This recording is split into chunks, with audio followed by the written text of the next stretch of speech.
What's happening, gang? It's your boy Retro back again with another reaction video. Yeah. Today we got another huge update. You guys can probably already tell that it is going down. Just by that title alone, you guys are definitely gonna want to check this one out. So we have the DOJ now charging a Florida Democratic Congresswoman after her massive $5 million money laundering scheme just hit the fan, guys. I'm excited to get into this one, so I'm hop straight into it. All I ask that you guys please hit that like button, hit that subscribe button, also hit that hype button if you're seeing it down below the video. And without further ado, let's get straight into it, folks. Check this one out. McCormick facing charges and responding to them today after being accused of stealing millions in federal disaster money. We have new reaction out of Washington to those charges and word she is already stepping down from a committee leadership position. We have team coverage here at noon on this indictment. We're going to start things off with Local 10's Syra Onwar. She's live in Miramar with the brand new statement that's coming out from the Congresswoman herself. Christy, we're outside of the FBI office here in Miramar. Representative Sheila Sherfilis McCormick officially charged now by the Department of Justice, who says she used her family's health care company to steal $5 million in federal funds. Here's a live look outside of her office in D.C. right now. She's a U.S. congressional representative representing an area of Fort Lauderdale, Lauderhill, parts of West Palm Beach. She was elected a couple years ago. She won that election just by 5 votes. It was a special election held after the death of Representative Alcee Hastings. Again, she is now officially charged for this crime. A federal grand jury indicting Congresswoman Sheila Sherfilis McCormick and a number of her associates, accusing them of stealing millions of federal disaster funds, laundering that money, and using part of it to support her 2021 congressional campaign. The money we invested was to make sure that we can touch the people in the community, but the money didn't determine this election because most people who put a lot of money in the community, in the campaigns, they don't win. Federal prosecutors say Sherfilis McCormick and her brother Edwin Sherfilis ran a FEMA-funded COVID-19 vaccination staffing contract through their family health care company. Prosecutors say in July of 2021, the company got a $5 million overpayment. Prosecutors say the group diverted that money and tried to hide it through multiple accounts. The indictment says a big portion of those funds was used for campaign contributions and personal expenses. Prosecutors allege the South Florida Democrat and Nadege LeBlanc arranged more donations through straw donors, funneling money to friends and relatives who then donated to the campaign as if they were using their own money.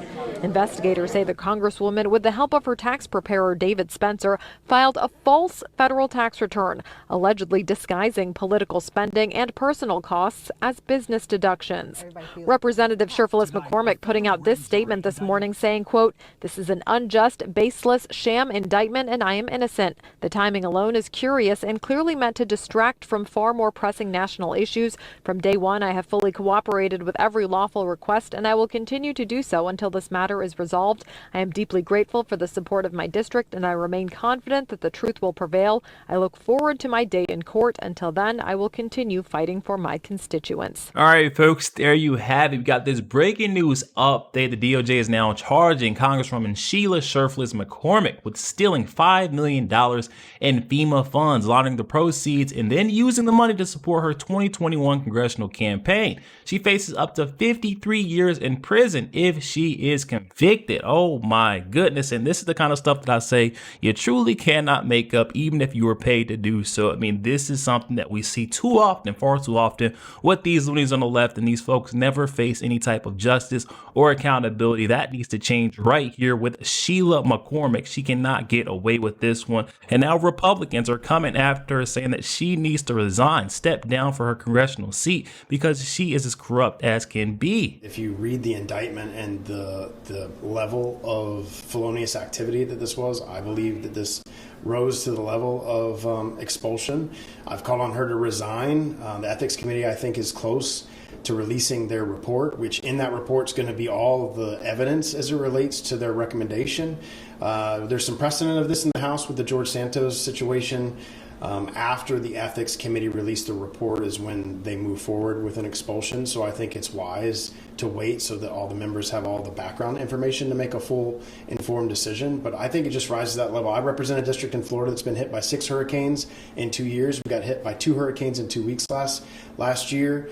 Most of my district has been absolutely devastated by hurricanes. I would say the mass majority of my constituents have relied upon FEMA funding to survive. I had in Hurricane Irma, Ian, Milton, I've had entire neighborhoods flooded, and in those neighborhoods they weren't in a flood zone, and they relied upon FEMA to get those funds. And I can tell you that the constituents in my district are absolutely appalled that a member of Congress would defraud the very agency that they've relied upon just to get by after hurricanes. And this one right here is absolutely mind-blowing. I could not believe the fact that someone would abuse the very funds that are needed, the FEMA funds, to relieve these natural disasters that we've seen, especially in Florida, which is a hurricane hot zone, by the way. You would think that those funds would not be abused, but here we have Ms. Sheila McCormick getting over on the system once more. And I want you guys to take a look at her response when she was first confronted on this whole fraudulent scandal that she's been running right underneath the taxpayers' very nose. She was back in the district at this event. We tried again. I also wanted to ask you about the investigation into your families, but this is also part of her congressional duties. Congresswoman, you know, you're under investigation for the congressional ethics for violation of campaign finances. Congresswoman, this is your district. You have to answer to these people. Congresswoman. Attorneys for her family's healthcare company aren't answering the I-Team's questions either. And the Department of Emergency Management says they won't comment on ongoing litigation, leaving taxpayers and her constituents wondering what happened to those millions. The non-answer says all we need to know. I mean, this is typical Democratic behavior. Once they're caught absolutely red-handed, caught in the act of their corruption, they have nothing to say, absolutely lost for words when it comes to the defense. All they have to say is that this is baseless, and this is another act of political retribution coming from the Trump administration. We can all see they're as crooked as could be. And would you look at who we have running to her defense, running to her aid? We have that bootleg dollar store Obama, Hakeem Jeffries, coming out and saying that she's going to have her day in court and she is innocent until proven guilty. But all the facts, all the evidence is right there. Mr. Leader, one of your members last night was indicted in Florida for supposedly, allegedly using COVID relief funds from FEMA to bolster her campaign. If the ethics committee comes back and corroborates those claims that were made in the indictment, would you expect Congresswoman Shirley McCormick to resign? Sheila is entitled to the presumption of innocence like every other American. She's entitled to her day in court, and she's entitled to a jury of her peers who are going to follow the facts and be guided by the law. So there's Hakeem Jeffries running to her side with a word salad that even Kamala Harris will be proud of. Now, reporters finally did catch up with Miss Sheila McCormick and got her to respond to her latest indictment. I want you guys to take a look at what she had to say for herself. It's absolutely unbelievable. Thoughts on the indictment, please. Well, it's an unjust indictment, and it seems like these intimidation tactics have been pervasive. We spent all week seeing different members getting censured, all in hopes of intimidating and kind of distracting from the Epstein files. And I look forward to my day in court so I can prove myself and actually state the truth. But if this is what Congress is becoming, where they're always trying to intimidate you, scare tactics, especially attacking minorities, black and brown people, then we're going to have to keep fighting for the district. And everybody has been giving me so much support, and we're going to keep fighting until the district gets what it needs, which is fair prices, housing, and fair representation of Congress. Did so you thank you so improperly much. use the FEMA Calls funds? on some of your colleagues to step down or resign. They didn't elect me, it was my district, and so we'll keep fighting for the people and keep working like we're doing now until they get what they need. So we're here for the people. So the only people who elected me should make that decision. Thank you so much. Thank you.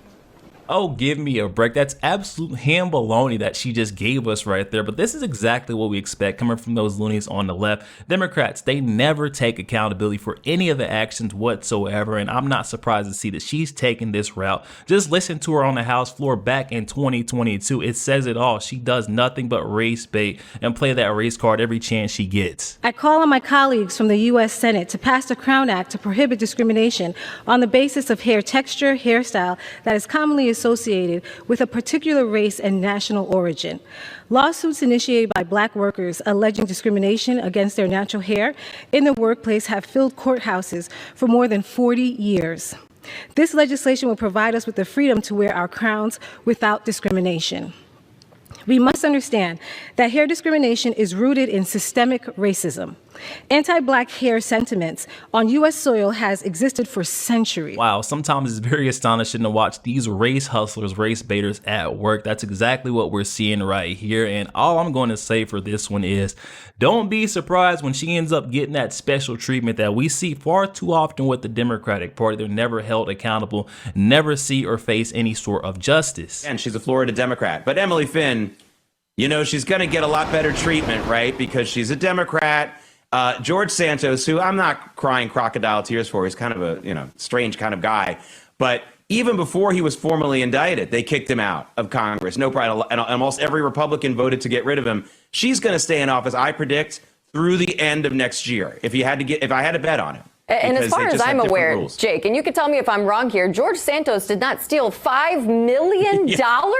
I mean, that is egregious. It reminds me of, if you remember, during the BLM riot days, that organization, the woman in charge of that organization was stealing money and buying $1 million mansions in California, and that fraud was finally exposed as well. Thank God that the news was able to come out on this woman, and it comes down to her constituents at this point. That if she's not expelled from Congress, that they just have to vote her out and get someone in there with a lot more integrity. Yeah, but I predict that they won't. She may step down on her own if she has a decent lawyer and things like that. But honestly, if I had to bet, this time next year, she'll still be in office. She'll be talking about like, well, I did my term and now I'm leaving. I mean, I think that's what's going to happen. Honestly, how does she spin this one? How does she spin this? The saying, yeah, this $5 million was for what? It'll be kind of interesting to see her PR campaign that she's going to have to go on to answer, how this happened. Yo, there we have it, guys. Oh my goodness, yet another Democrat abusing the powers of their office. We see Miss Sheila McCormick stealing, laundering over $5 million from FEMA relief COVID funds. It makes no sense how these folks get off, abuse the system, abuse their power, and they're never held to it. I hope this is way different, and I'm off on this one. If she does get held accountable, we do see some sort of justice in this situation. The blatant abuse of taxpayer dollars, federal funds going to waste because Miss Sheila needed a little bit more money to boost up her 2021 campaign. This is absolutely absurd. I'll definitely continue to follow this one every step of the way. I'm not sure what's to come next, but she has been formally indicted by the DOJ. So hopefully this thing continues to go and we do see some sort of accountability, someone held to it finally from the Democratic Party. But again, don't get your hopes up. Don't hold your breath, guys. But definitely hop in that comment section. Comments are open. And I'm excited to hear what you guys are thinking on this one. Miss Sheila McCormick and her $5 million COVID era FEMA relief fund scam. It grinds my gears to see how many time and time again, like we seen with that news anchor saying, this definitely reminds me of what we seen with the BLM and their organization, their movement, stealing all that money. And then no one ever gets held accountable. Give me a break, guys. Definitely hop in the comment section. Comments are open. Also, make sure you guys please hit that like button, hit that subscribe button. If you'd enjoy more content like this, we'll catch you guys on the next week.